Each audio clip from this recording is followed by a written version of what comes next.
Bismillahirrahmanirrahim. Alhamdulillahi alamin wal 'aqibatu lil muttaqin wa la 'udwana illa 'alal zalimin. Wa asyhadu an la ilaha illallah wahdahu la syarika lah wa asyhadu anna Muhammadan 'abduhu wa rasuluh sayyidul awwalin wal akhirin wa ala alihi wa sahbihi wat tabi'in wa man tabi'ahum bi ihsanin ila yaumiddin, amma ba'd. Ikhwani fid din, azani Allah wa iyyakum jami'a wa rahimani wa rahimakum. Berkata Syekh Muhammad Ibn Abdul Wahhab rahimahullahu ta'ala, yakni di masalah kelima, al-masalah al-khamisah, masalah kelima, taghayyurul ahwal ila hadil ghayah, perubahan keadaan sampai pada titik ini, sehingga banyak terjadi bentuk penyembahan kepada para pendeta,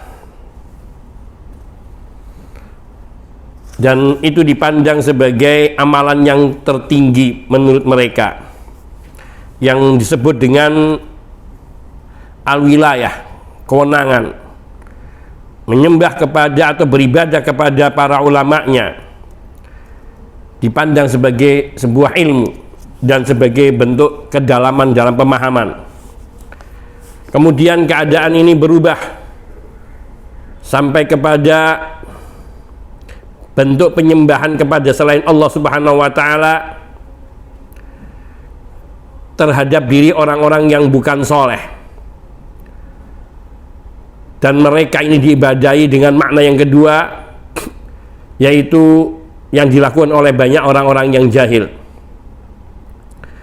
yaitu bahwa awalnya penyembahan yang terjadi di peribadatan yang terjadi di kalangan kaum Nasara atau Ahlul Kitab, mereka tunduk patuh kepada para pendeta dan para ilmunya, para ilmuwannya, ulamanya, dan itu merupakan bagian dari amalan yang utama dan merupakan ilmu pengetahuan buat mereka, sampai akhirnya bentuknya penyembahan peribadatan kepada orang-orang yang bukan soleh, yang mereka pandang soleh. Maka menjadikan para ulama dan ahli ibadah sebagai Tuhan-Tuhan lain adalah dengan cara, termasuk makna menjadikan ulama dan pendeta atau ahli ibadah, termasuk menjadikan mereka sebagai Tuhan lain, yaitu dengan cara mentaati ulama-ulama yang sesat, yang melakukan pembaharuan di dalam agama Allah, yaitu dengan berbagai kebid'ahan dan khurafat dan segala bentuk kesesatan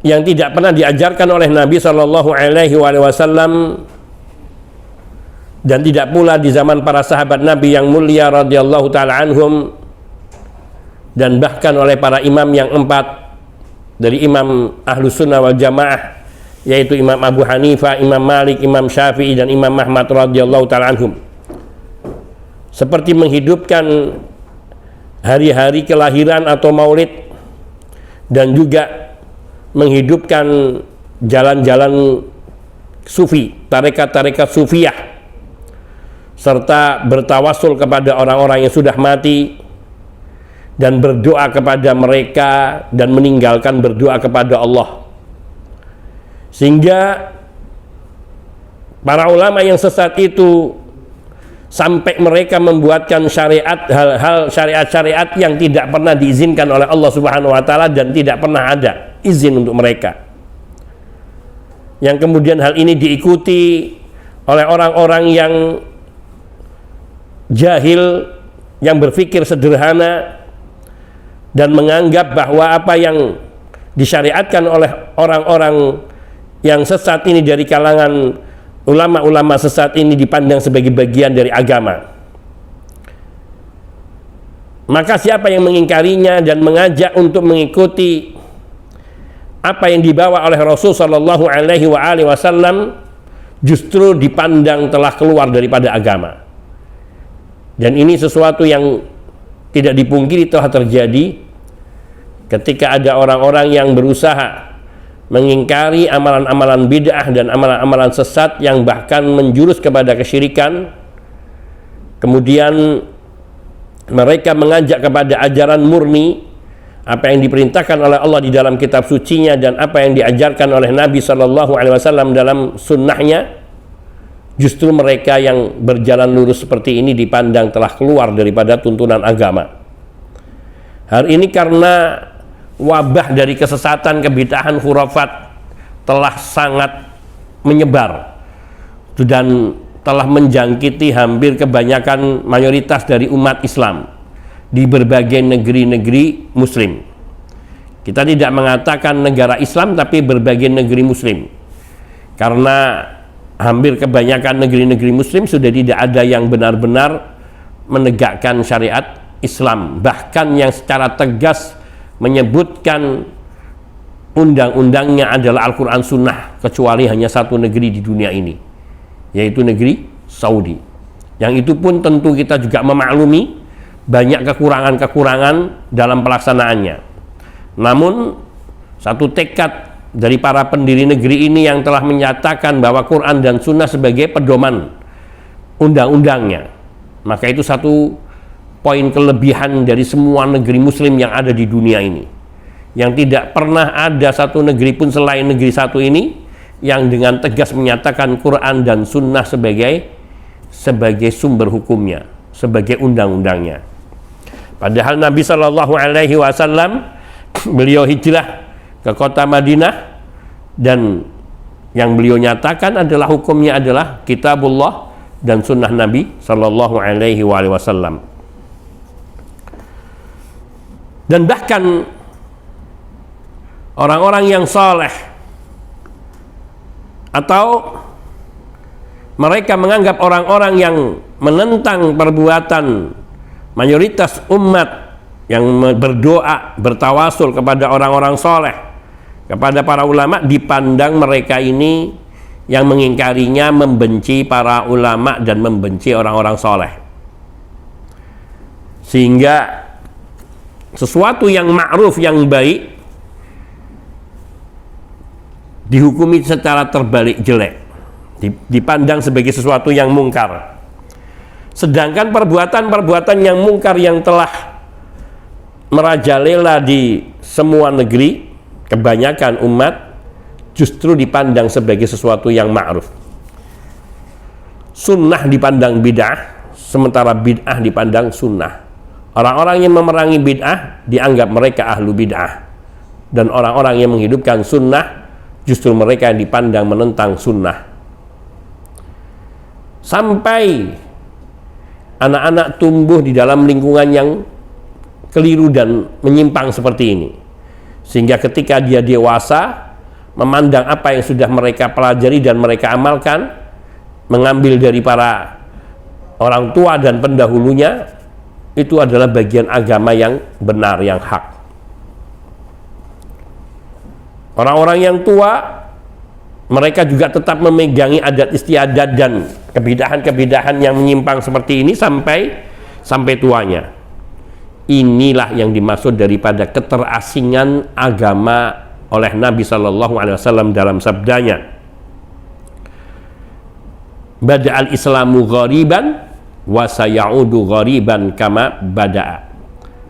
Islam berangkat dalam keadaan terasing, kemudian Islam kelak akan kembali menjadi terasing. Maknanya ketika Nabi pertama kali dakwah, tidak ada satupun yang ridho, kecuali hanya 1-2 orang yang mereka telah dibersihkan hatinya oleh Allah dari segala pengaruh buruk, seperti istri Nabi sendiri, Khadijah radhiyallahu ta'ala anha, yang hidup bersama Nabi dan menyaksikan kemuliaan akhlak beliau, ketulusan dan kejujuran beliau di dalam kehidupan, sehingga ketika beliau menyatakan bahwa dirinya didatangi oleh malaikat Jibril, yang saat itu Nabi merasa ketakutan, bukan bangga dan bukan melaporkan aku didatangi oleh seorang malaikat, tidak. Nabi datang dalam keadaan ketakutan, minta diselimuti oleh Khadijah radhiyallahu ta'ala anha.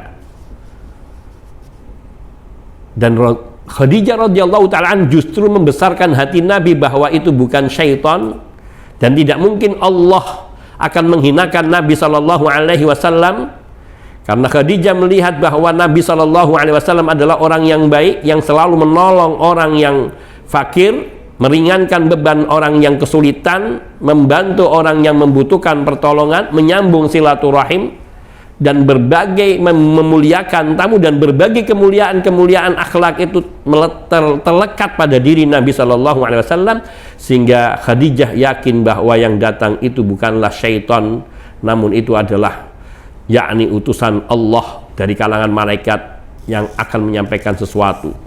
Sampai Khadijah radhiyallahu ta'ala anha membawa Nabi Shallallahu Alaihi Wasallam kepada sepupunya, yaitu Waraqah bin Naufal, yang ia mempelajari agama Nasrani dari sumbernya yang benar dan mengimani kepada ajaran Nabi Isa alaihissalatu wassalam. Dan ketika diceritakan apa yang menimpa pada diri Nabi Shallallahu Alaihi Wasallam, maka Waraqah bin Naufal mengatakan, sungguh tidak ada orang yang mengalami seperti dirimu, melainkan ia akan diusir oleh kaumnya dari negerinya, dari kampungnya. Sampai Nabi mengatakan dengan heran kepada saudara sepupu dari istrinya Khadijah radhiyallahu ta'ala anha, Waraqah bin Naufal ini, awa mukhriji ya hum, apakah mereka akan mengeluarkan aku? Ya, kata Waraqah bin Naufal, tidak ada orang yang didatangi seperti yang engkau alami, melainkan dia pasti akan diusir oleh kaumnya. Sekiranya, kata Waraqah bin Naufal, aku masih hidup saat itu terjadi, maka aku akan membelamu. Namun beliau meninggal setahun sebelum, meninggal setahun kemudian atau sebelum terjadian permusuhan itu. Namun di sini menyatakan bahwa beliau Waraqah bin Naufal mengimani akan kedudukan Nabi Shallallahu Alaihi Wasallam. Bahkan beliau mengetahui bahwa yang datang itu adalah Namus, yang dulu mendatangi para nabi dan para rasul sebelumnya. Namus di sini adalah malaikat Jibril alaihissalam. Inilah Islam dalam keterasingan.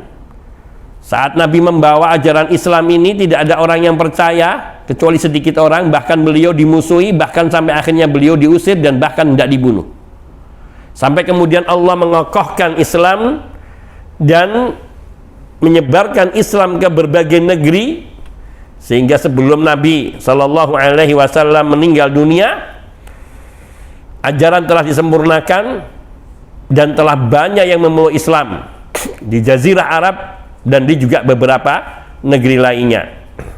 Sampai akhirnya Nabi Shallallahu Alaihi Wasallam dakwahnya diteruskan oleh para khulafa ar-rasyidun, sehingga menyebar ke berbagai negeri di dunia ini, sampai termasuk datang ke negeri kita, sehingga Islam itu masuk. Namun Islam yang ada di zaman kita dan di kebanyakan negeri sudah banyak berubah wajah aslinya. Bukan perubahan seperti manusia dari wajah anak muda menjadi tua keriput, namun perubahan ajaran-ajaran yang dibawa oleh Nabi Shallallahu Alaihi Wasallam oleh karena perubahan tangan-tangan jahil, sehingga wajah Islam yang asli pun hampir hilang.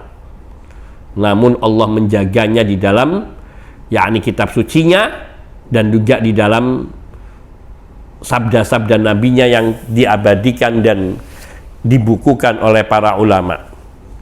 Namun yang tampak zahir, inilah yang dikatakan Nabi, wa sayaudu ghoriban kama bada'a, Islam kelak akan kembali menjadi sesuatu yang terasing seperti saat pada pertama kali. Ini belum sampai terasing sama sekali. Akan sampai puncaknya nanti Islam itu kembali dalam keadaan benar-benar tidak ada yang mengenalinya kecuali 1-2 orang, dan mereka mengenali dalam keadaan yang tidak sempurna. Sebagaimana zaman sekarang orang yang mengenali Islam secara sempurna lebih sedikit dibandingkan mereka yang sudah tidak lagi mengenali wajah Islam yang sebenarnya. Pemeluk kaum muslimin banyak, bukan sedikit, namun mereka sudah kehilangan arah dan kemurnian pengamalan ajarannya, sehingga mereka itu menjadi santapan bagi musuh, dan mereka ini menjadi santapan dan sesuatu yang dikejar, dipermainkan. Sebagaimana hal itu di dalam sabda Nabi Shallallahu Alaihi Wasallam yang sahih, tada'alaikumul umam kama tada'a alal qas'ati, kama tada'al akalatu alal qas'ati. Umat-umat itu mereka berebut mengepung kalian, seperti orang-orang yang rakus itu mereka berebut makanan yang ada di penampan piring besar. Sampai para sahabat bertanya kepada Nabi, ya Rasulullah, apakah kami itu termasuk al-aqallun aminal killah ya Rasulullah? Apakah kita ini termasuk orang minoritas sehingga dikeroyok? La bal antum yauma idzin katsir. Enggak, justru kalian pada waktu itu jumlah kalian, jumlah Islam secara kualitas, secara kuantitas, bukan kualitas, secara kuantitas banyak. Artinya dihitung dari jumlah personilnya banyak. Akan tapi kalian ghusaun ka ghusa'is sail, kayak sampah di lautan. Sampah di lautan ini yang buih-buih di lautan, yang ia terombang-ambing dibawa oleh ombak dan arus, yang tidak bisa berpegang kepada pendirian agamanya, yang selalu mengekor. Apa yang tumbuh berkembang pada masa itu dari negeri-negeri lain, dari umat-umat lain akan diikuti. Sehingga ibaratnya seperti buih dan sampah yang di lautan, yang ia terombang-ambing dibawa kemana saja oleh ombak dan alirannya. Kenapa? Kata Nabi Shallallahu Alaihi Wasallam, karena ada wahan yang mengakar pada kaum muslimin. Apa itu wahan? Wamal wahan ya Rasulullah? Apa itu wahan ya Rasulullah? Hubbud dunya wa karahiyatul maut. Kecenderungan kepada dunia yang berlebihan serta rasa takut kepada kematian, sehingga mendorong mereka meninggalkan agama. Sungguhnya banyak sekali dari hadis-hadis yang serupa, yang kalau kita renungi dan kita kaji, mengikuti penjelasan para ulama, maka terbuktilah apa yang disabdakan oleh Nabi di zaman itu yang 1400 tahun yang lalu, bahwa kaum muslimin yang dulu dididik oleh Rasul SAW untuk beramal ilmu, yakni menjalankan ilmu yang diajarkan oleh Nabi, didasari dengan iman kepada Allah, itu hampir sirna. Artinya hanya sedikit yang mereka berpegang kepada prinsip-prinsip kebenaran. Oleh karena itulah agama menjadi sesuatu yang langka. Makna agama yang menjadi sesuatu yang langka, yang asing, yaitu agama yang benar, agama yang murninya. Yang dikenal oleh masyarakat dan umat adalah kekeliruan, kesalahan, penyimpangan. Dan umat selalu berusaha mencari dalih untuk membenarkan perbuatan mereka. Penyimpangan-penyimpangan itu dengan dalil-dalil yang tidak kalah kuatnya. Mereka mengambil dari Quran dan hadis, namun menempatkannya pada tempat yang tidak tepat. Sehingga seperti istilah daripada Ali bin Abi Thalib radhiyallahu ta'ala anhu terhadap orang yang seperti ini, kalimatu haqqin yuradu bihil batil. Kalimat-kalimat yang mereka gunakan sebagai dalil itu adalah kalimat hak yang bersumber dari kebenaran, dari Al-Quran dan Sunnah. Namun yuradu bil batil, namun ditempatkan untuk maksud yang batil, dengan kemampuan dan kepandaian berlogika dan bermantik, bukan untuk mengikuti kebenaran agama ini sebagaimana yang dibawa oleh Rasulullah Sallallahu Alaihi Wasallam. La haula wa la quwata illa billah. Sehingga pada zaman ini sangat sedikit para dai yang benar-benar mereka memberikan perbaikan, yang mengajarkan kebenaran, yang harus mengatakan yang hak meskipun itu pahit, dan bahkan harus berhadapan dengan mayoritas umat yang menginginkan hal-hal yang menyenangkan bagi mereka di kehidupan dunia ini. Wala haula wala quwata illa billah. Kemudian kita dilarang untuk mengikuti para ulama mujtahid, para imam-imam ahlu fikih, ulama-ulama fikih yang mereka termasuk ulama-ulama mujtahid pada perkara yang mereka salah, yakni pada ijtihad-ijtihad mereka yang tidak tepat, yang tidak sesuai dengan Quran dan Sunnah.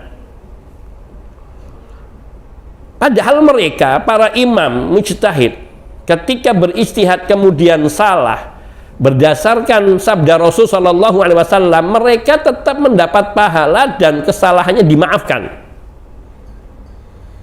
Karena kesalahan yang mereka tetapkan itu dari kalangan para imam ini bukan suatu kesengajaan dan bukan menjadi tujuan. Tidak ada rencana untuk membuat kesalahan di dalam berijtihad. Namun kondisi situasi pada masa mereka masing-masing yang hidup di kondisi yang berbeda dan di masa yang berbeda, seperti tersampaikannya hadis-hadis yang sahih kepada mereka, yang satu dengan yang lainnya berbeda, itu menyebabkan bisa terjadinya kesalahan di dalam berijtihad dan kesalahan di dalam menetapkan hukum-hukum syariat. Sehingga ketika mereka terjatuh kepada kesalahan, Allah tidak murka dan bahkan Allah tetap memberi pahala dan memaafkan kesalahannya.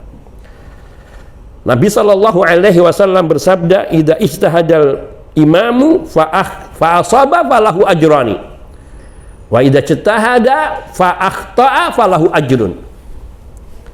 Seorang imam, yaitu imam yang benar-benar telah memiliki kemampuan berijtihad, penguasaan terhadap kitabullah dan terhadap dalil-dalil yang sahih dari sunnah Nabi Sallallahu Alaihi Wasallam, dan mengetahui kaidah-kaidah fikhiyah dan penetapan syariat, kemudian berijtihad dalam satu hukum yang belum ada dalilnya secara tegas,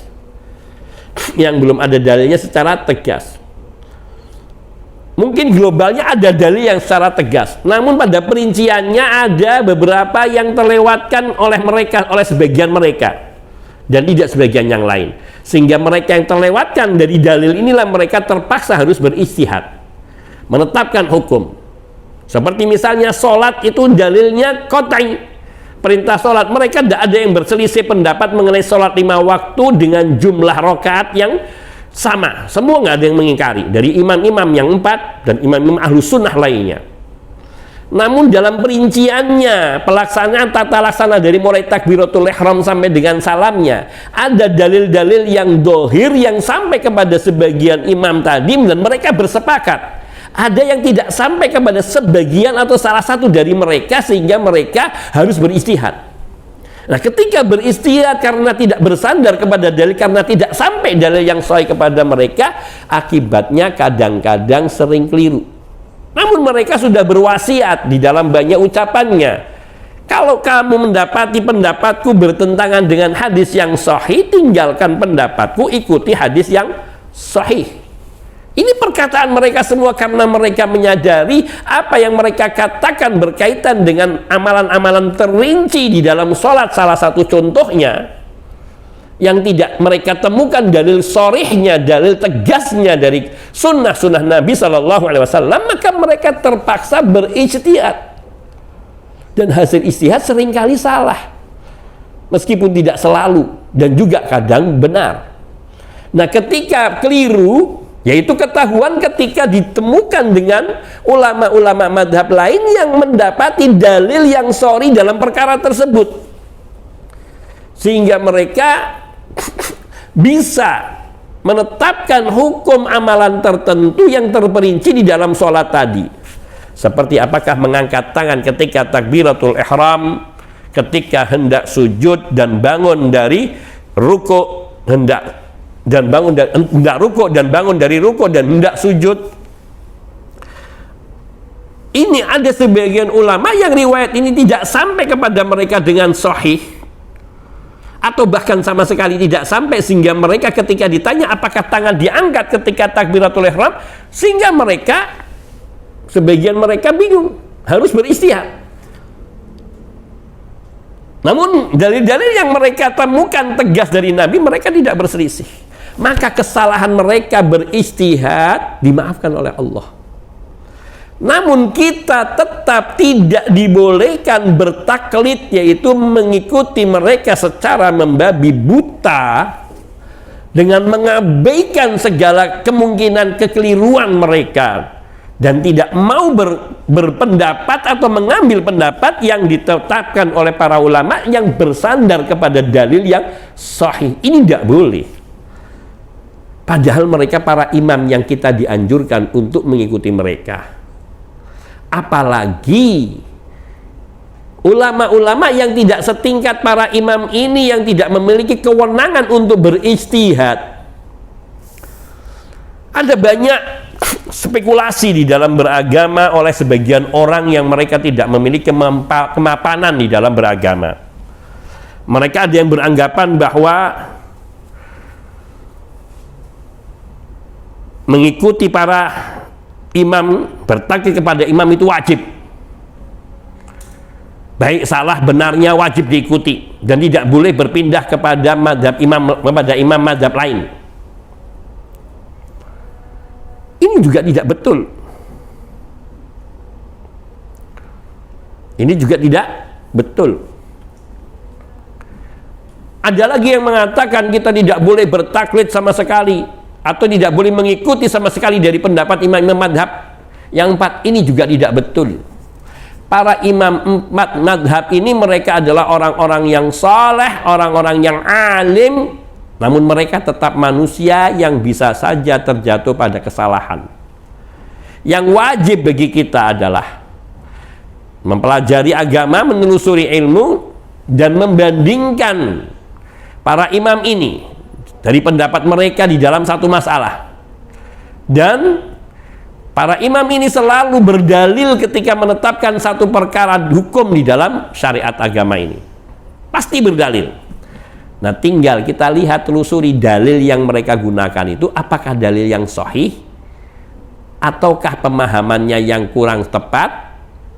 Maka mana yang lebih mencocoki Al-Quran dan Sunnah dan lebih kuat kepada Quran dan Sunnah, itu yang harus kita ikuti tanpa memandang dia dari madhab mana. Maknanya dalam beberapa perkara kita bisa memegangi satu madhab, dan beberapa perkara lainnya kita berpegang kepada imam madhab lain yang kita pandang pendapatnya lebih sesuai, lebih cocok dengan Quran dan Sunnah. Dan itulah kewajibannya. Karena para imam mujtahidin mereka salah bukan dalam kesengajaan, dan persoalan yang mereka perdebatkan ataupun yang mereka perselisihkan hanyalah perkara-perkara cabang, perkara-perkara ranting, furu' dan bukan pokok usul prinsip seperti akidah. Adapun perkara akidah, maka perkara yang tauqifiyah yang tidak boleh bagi seseorang berpendapat padanya, namun harus mengikuti dalil qat'i yang bersumber dari Quran dan Sunnah sahihah. Allah Subhanahu wa taala berfirman, "Wa laqad darabna lin-nasi fi hadzal Qur'ani min kulli matsal wa la in ji'tahum bi ayatin la yaqulanna alladziina kafaru in antum illa mubtilun. Kadzalika yatba'u Allahu 'ala qulubil ladzina la ya'lamun fasbir inna wa'dallahi haqq wa la yastakhifannaka alladzina la yuqinun." Allah Subhanahu wa taala berfirman, sungguh kami telah membuat perumpamaan untuk manusia dalam Al-Qur'an ini, segala bentuk perumpamaan, mingkul di masal. Wala inji taum bi ayatin, dan jika kamu berusaha membawa satu ayat kepada mereka, layakulanna, niscaya mereka orang-orang kafir itu akan berkata, layakulanna alladziina kafaru in antum illa mubtilun, kalian hanyalah orang-orang yang membuat kebatilan belaka. Kadzalika yatba'ullahu 'ala qulubil ladzina la ya'lamun. Demikian itulah cara Allah mengunci hati orang-orang yang tidak mau mengetahui. yakni tidak mau menelusuri dalil, tidak mau memahami apa yang sampai kepada mereka dari Allah dan Rasul sallallahu alaihi wasallam. Maka nasihat Allah kepada Nabi, fasbir, maka bersabarlah engkau wahai Rasul sallallahu alaihi wasallam di dalam menyampaikan dakwah, di dalam menerangkan ayat kepada orang-orang kafir ini.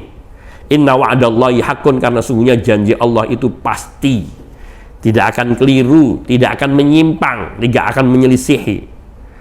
Wala yastakhifannaka alladziina la yuqinun, dan jangan sekali-kali, jangan sampai sekali-kali orang-orang yang tidak meyakini kebenaran ayat Allah itu membuat dirimu gelisah. Yastakhif, membuat engkau gelisah karena mereka tidak mau beriman kepada ayat-ayat Allah. Demikian itu nasihat Allah kepada Nabi Sallallahu Alaihi Wasallam, dan itu juga wasiat Allah kepada setiap para ulama dan para da'i ketika mendakwahkan dan mengajarkan agama Allah, untuk tidak bergelisah hati ketika dakwah mereka tidak diterima umat, untuk tidak kecewa ketika tidak ada yang mengikuti. Yang terpenting kewajibanmu yaitu menyampaikan apa yang kamu ketahui dari Al-Quran, kalam Allah, dan dari sunnah Nabi Sallallahu Alaihi Wasallam. Adapun soal hidayah itu dari Allah. Kalian tidak berdosa kalau kalian tidak mendapatkan pengikut setelah kalian menerangkan yang hak. Karena demikian itu yang dialami oleh para rasul dan para nabi sebelum Nabi Muhammad sallallahu alaihi wasallam. Bahkan dikatakan oleh Nabi diperlihatkan oleh Allah Subhanahu wa taala gambaran umat-umat terdahulu, bagaimana para nabi itu nanti datang pada hari kiamat. Ada seorang nabi yang diikuti oleh sekelompok manusia, nggak banyak, kurang lebih 10, kurang 10, kurang dari 10, atau lebih sedikit dari 10. Itu pengikut seorang nabi yang bertahun-tahun, yang umur mereka bahkan lebih panjang dari umur kita di zaman ini. Padahal mereka menerima wahyu dari Allah. Makanya bisa dibayangkan betapa penentangnya manusia-manusia zaman dulu, sampai mereka tidak mau beriman kepada Nabi. Ada yang pengikutnya lebih sedikit dari itu, cuman hanya 5 orang, 4 orang. Ada pengikut Nabi selama dia menjadi Nabi dan Rasul, mengajarkan kitabullah, membimbing mereka kepada agama Allah, mengajak kepada ampunan dan surga Allah. Yang ikut cuma 3, 2, bahkan ada yang 1. Bahkan ada nabi nanti pada yaumul kiamat datang seorang diri, tidak ada yang beriman kepadanya. Allahu Akbar. Itu sudah diberitahukan oleh Allah kepada Nabi Sallallahu Alaihi Wasallam, dan Nabi sudah menceritakan kepada kita. Dan seperti ini yang Allah firmankan kepada Nabi Sallallahu Alaihi Wasallam, kadzalika yatba'ullahu ala qulubil ladzina la ya'lamun. Allah kunci mati hati orang-orang yang mereka tidak mau tahu, tidak mau mengetahui dan mempelajari kebenaran yang disampaikan kepada mereka. Dan nasihat Allah, fasbir, bersabarlah engkau. Sampaikan apa yang menjadi kewajibanmu untuk menyampaikan wahyu itu. Inna wa'dallahi haqqun, janji Allah itu pasti hak. Yaitu seandainya engkau tidak diikuti di dunia, engkau akan diberi kemuliaan di akhirat nanti. Karena berdakwah itu tidak harus diikuti, tapi kewajibanmu menyampaikan yang hak dari Allah itu yang harus kamu laksanakan. Wa ma'alaika illal balagul mubin, kewajibanmu hanya menyampaikan yang jelas, nyata, yang tidak ada keraguan. Wala yastakhifannaka alladziina la yuqinun. Jangan sampai orang-orang yang tidak yakin dengan kebenaran wahyu yang kamu sampaikan kepada mereka membuat dirimu gelisah. Allahu Akbar.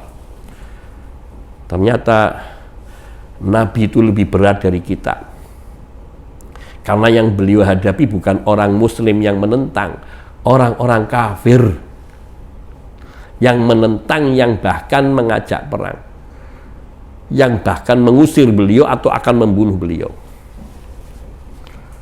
Namun beliau optimis dengan janji Allah Subhanahu wa taala yang menjanjikan bahwa umat Nabi ini akan banyak, dan bahkan mayoritas dari umat-umat pengikut Nabi terdahulu.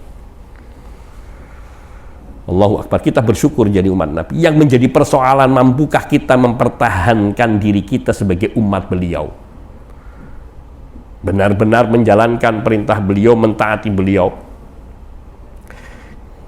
Karena dalam banyak ayat dan sabda Nabi Shallallahu Alaihi Wasallam bahwa ada orang-orang yang mereka mengaku umat Nabi, namun hakikatnya mereka di luar umat Nabi. Betapa sering Nabi Shallallahu Alaihi Wasallam mengatakan laisa minna, bukan termasuk golongan kami. Artinya dia di luar golongan kami, bukan dari kelompok kami, bukan dari Nabi.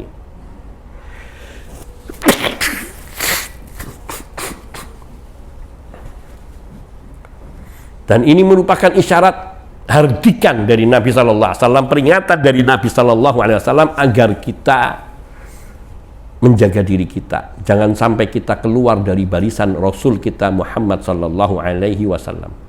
Apakah ada orang yang mengaku umat Nabi yang kemudian mereka tidak termasuk ke dalam golongan Nabi?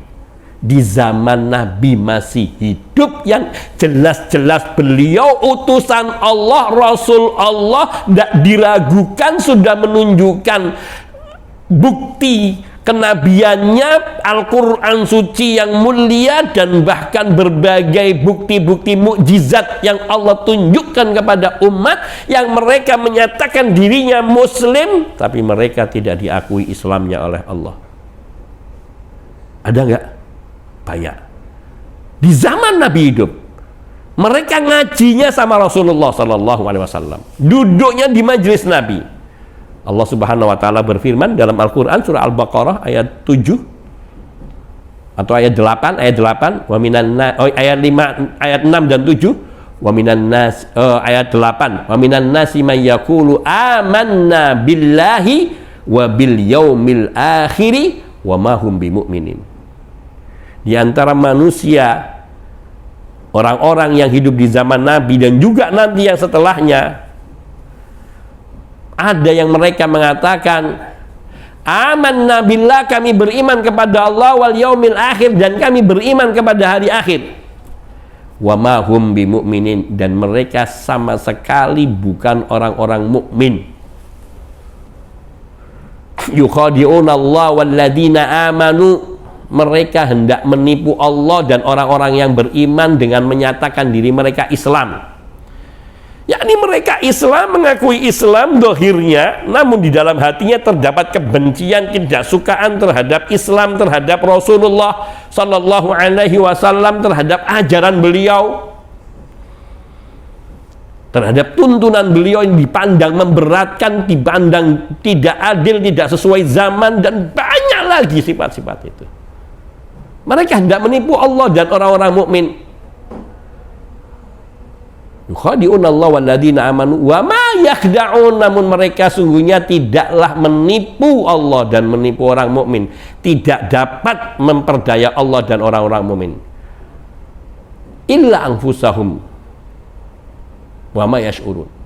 Sesungguhnya yang mereka tipu adalah diri mereka sendiri. Mereka menipu diri mereka sendiri seolah-olah dengan mengatakan diri mereka muslim, sudah aman, selamat, nanti masuk surga.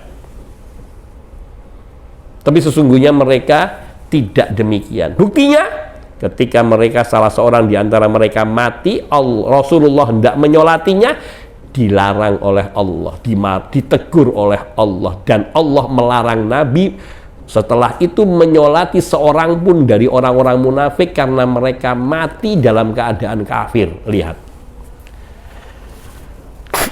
itu kualitas manusia yang kufur kepada Allah. Naudzubillah.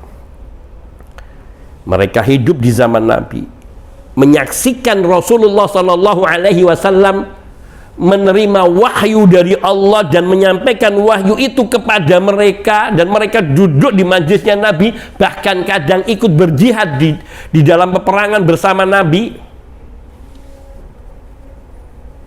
Namun mereka hatinya kufur.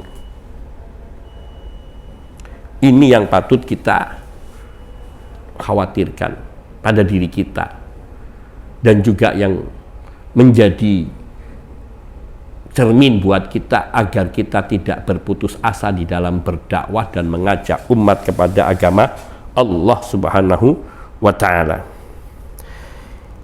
Karena beragama itu harus dengan petunjuk, dan petunjuk itu dalil, yang dikatakan dalil itu adalah Al-Quran dan Sunnah Nabi Sallallahu Alaihi Wasallam serta ijma'nya para ulama.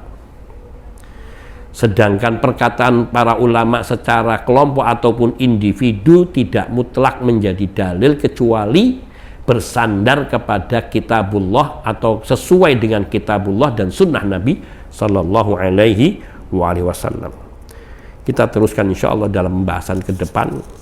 Ini wa ila janibi haula'il mughrikin, yaitu pembahasan setelah ayat ini, di samping orang-orang yang tenggelam dalam taklid buta dalam perkara usul dan furu', ada kelompok lain yang berlawanan dengan mereka yang insya Allah akan kita bahas pada pertemuan mendatang. Mungkin ini saja, barangkali ada pertanyaan. Wassallallahu wasallam ala nabiyyina Muhammadin wa alihi wa sahbihi ajmain. Walhamdulillahi rabbil alamin. Ada pertanyaan?